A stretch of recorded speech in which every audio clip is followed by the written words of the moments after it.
Alors Morane, qu'est-ce que tu nous as dégoté comme bon plan de sortie cette semaine ? Eh ben, il y en a des tas, hein. Alors soyez attentifs. Demain soir, direction les cinémas Forum de Sarreguemines pour l'ouverture de la 33e édition du Festival du film arabe de Famec. Vous pourrez notamment découvrir le film de Jimmy Kérouz, Le Dernier Piano. L'histoire, Karim, un pianiste de talent, a l'opportunité unique de passer une audition à Vienne. La guerre en Syrie éclate et les restrictions imposées bouleversent ses projets. Et la survie devient un enjeu de tous les jours. Son piano constitue alors sa seule chance pour s'enfuir de cet enfer. C'est à 20h, vous pouvez réserver vos places sur le site internet des cinémas Forum. Demain toujours, mais du côté de Beach cette fois, l'association Cadre Carrefour Artistique de Rencontres vous invite à sa semaine culturelle. Chaque après-midi jusqu'au jeudi 13 octobre, vous pourrez découvrir des grands tableaux de maîtres et apprendre à les étudier. Ça se passe à l'espace Cassin de Beach. Un vernissage de l'exposition de peinture de Brigitte Gonzalez est d'ailleurs prévu ce samedi à 17h30, même endroit, profitez-en.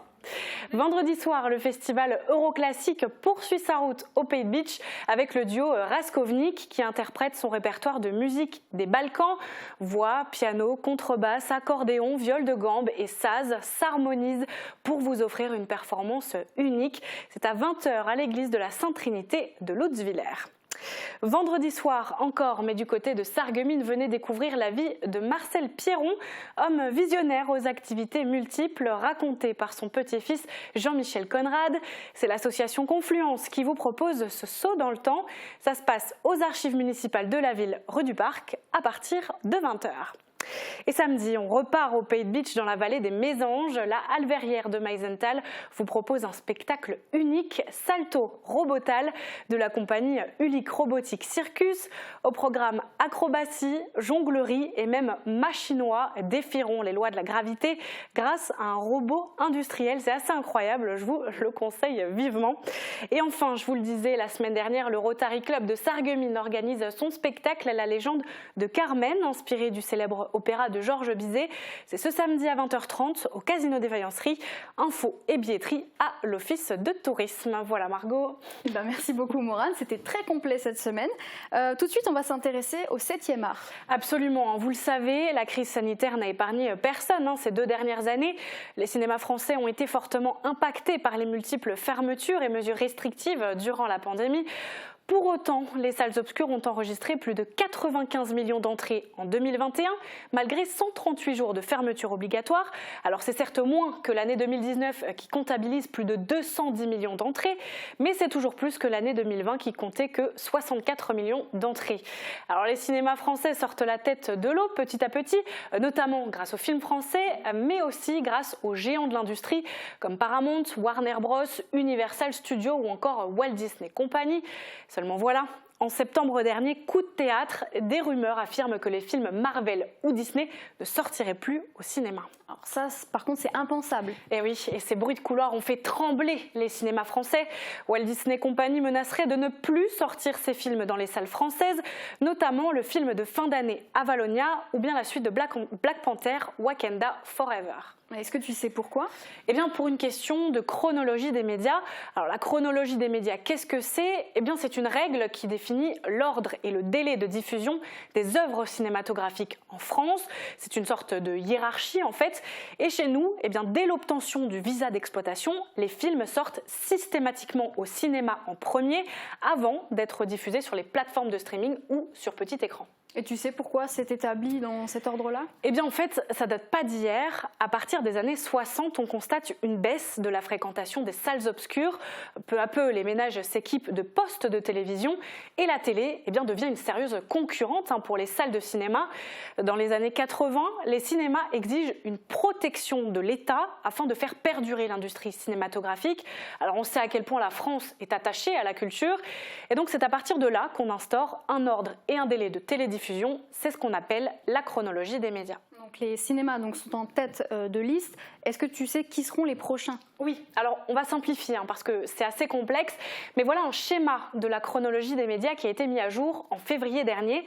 Alors en premier, bien sûr, les cinémas français, vient ensuite Canal+, 8 mois plus tard, Netflix, 15 mois plus tard, Disney+ et Amazon Prime Video 17 mois plus tard. Et puis les derniers de la liste, eh bien, ce sont les chaînes de télévision comme TF1, France Télé ou encore M6. Oui, et donc on comprend mieux la polémique liée à Disney. C'est ça, en fait Disney se plaint de cette attente trop longue pour diffuser ses propres films sur sa plateforme de streaming Disney+. Mickey aimerait se voir réduire ce délai, voire ne pas y être contraint du tout, parce que ce sont ses films et il veut pouvoir en faire ce qu'il veut. Et dans un sens, c'est un petit peu son droit. Eh bien oui et non, mais plutôt non. En fait, Disney n'est pas tout seul et si des lois existent, eh bien, c'est qu'il y a bien une raison. Le but de cette chronologie des médias, c'est justement pour éviter qu'il y ait un leader, un monopole.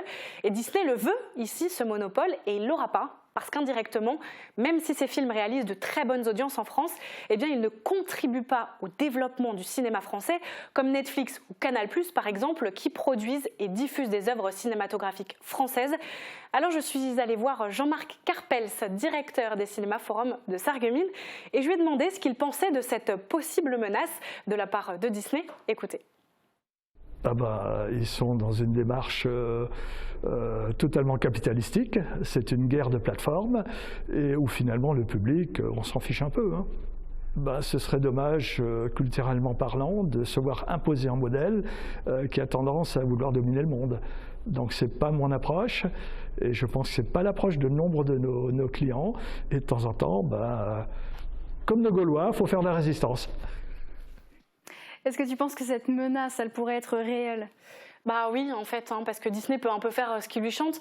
Mais Jean-Marc Carpels n'y croit pas trop. Alors ça reste une crainte, évidemment, mais il pense, et il n'est pas le seul, que Disney aurait un gros manque à gagner s'il se passait des salles obscures. Écoutez. Mais avec un avis tout à fait personnel, je crois que Disney a autant à perdre que nous. Parce que finalement, ce qui fait les parcs d'attractions, ce qui fait les franchises fortes, ce qui fait les produits dérivés, finalement, ça vient des marques fortes, Encanto et tous les autres dessins animés qui ont fait la réputation de Disney et qui sont passés par la salle. Parce que souvent, je mets au défi certaines personnes qui m'interrogent là-dessus pour me dire quel était le dernier Disney de Noël qui est passé directement sur une plateforme. Personne, généralement, s'en souvient. Et toi, Margot, tu t'en souviens du dernier film Disney qui est sorti sur plateforme ? Je vais avouer que non. Eh bien, c'était Soul. Voilà. Et moi non plus, je ne savais pas. C'est Jean-Marc Carpels qui me l'a dit. D'accord. Et donc pour Jean-Marc Carpels, comme il le disait, Disney aurait plus à perdre que les cinémas. C'est ça. Alors bien sûr, les salles de cinéma auraient beaucoup à perdre sans ces blockbusters. On se souvient de Spider-Man No Way Home et même La Reine des Neiges, ça a été un succès monstre. Mais c'est vrai que Mickey aurait beaucoup à perdre en se passant des salles de cinéma françaises parce que diffuser ces films exclusivement sur plateforme, eh bien ça soulève aussi un problème lié au piratage. On le sait, les comptes piratés, il y en a. Et financièrement parlant, eh bien, sortir ces films au cinéma assure au moins des entrées réelles. Et si donc Disney met sa menace à exécution, qu'est-ce qui se passerait exactement ? Tu veux dire plus de films d'animation, plus de Marvel, plus de Star Wars et pas d'Avatar 2 qu'on attend depuis plus de 10 ans maintenant ? Ça serait catastrophique. Mais heureusement, les réalisateurs produits par Disney ont eux aussi leur mot à dire et ils comptent aussi énormément sur les sorties en salle de leurs œuvres. Imaginez si Avatar ne sortait pas en salle et en plus c'est un film 3D, c'est pas possible. Pas terrible. Après, si ça devait réellement arriver, les cinémas français feraient avec. On peut pas toujours compter sur les États-Unis. Et puis il faut pas oublier que les cinémas français le cinéma français est lui aussi une pointure dans son domaine et le public sera toujours au rendez-vous. On le sait, regarder un film à la maison, ça n'a rien à voir que de regarder un film au cinéma. Et puis il ne faut pas oublier qu'il y a eu des films comme Kaamelott, Les Tuches, Qu'est-ce qu'on a fait au bon Dieu ou encore Astérix et Obélix qui ont été un succès en France et d'autres s'ajouteront bien sûr à cette liste. D'ailleurs, de nouveaux films font peu à peu leur apparition dans les salles obscures qu'on n'a pas l'habitude de voir au cinéma. Eh bien, ce sont les films d'animation adaptés de manga. Alors j'ai demandé à Jean-Marc Carpels si ces films pouvaient rivaliser avec Disney. Écoutez. Alors, rivaliser, ça me paraît quand même difficile, mais en tout cas, ça peut capter une partie du public, sachant qu'on est quand même sur un public certainement beaucoup plus ado là-dessus, ados, jeunes adultes, donc la cible n'est tout de même pas exactement la même. Mais c'est des choses qui peuvent évoluer. C'est un gros succès, n'étant pas moi-même fan de manga, je vous l'avoue, c'est un succès qui au début m'a très surpris. Et j'ai failli rater le coche en programmation sur certains films, mais entre-temps je l'ai bien intégré et en tout cas ce genre sera bien présent sur les écrans dorénavant. Bon, alors moi, c'est pas trop mon truc, mais est-ce que toi, tu es amatrice de ce genre de film? Moi j'adore, mais j'adore aussi les Disney. Donc bon, hein, on verra bien comment ça va se passer. Pour l'instant, aucune décision n'a été prise par la Walt Disney Company. Puis d'ailleurs, comme je l'ai dit, ça reste bien sûr une rumeur. En tout cas, ces dirigeants n'étaient pas à la table des négociations pour discuter de la chronologie des médias. Affaire à suivre, donc on verra bien si Avatar 2, Avalonia ou encore Black Panther sortiront en salle ou non. Merci beaucoup Morane, effectivement, affaire à suivre comme tu le disais. Et puis on te retrouve la semaine prochaine pour un tout autre sujet.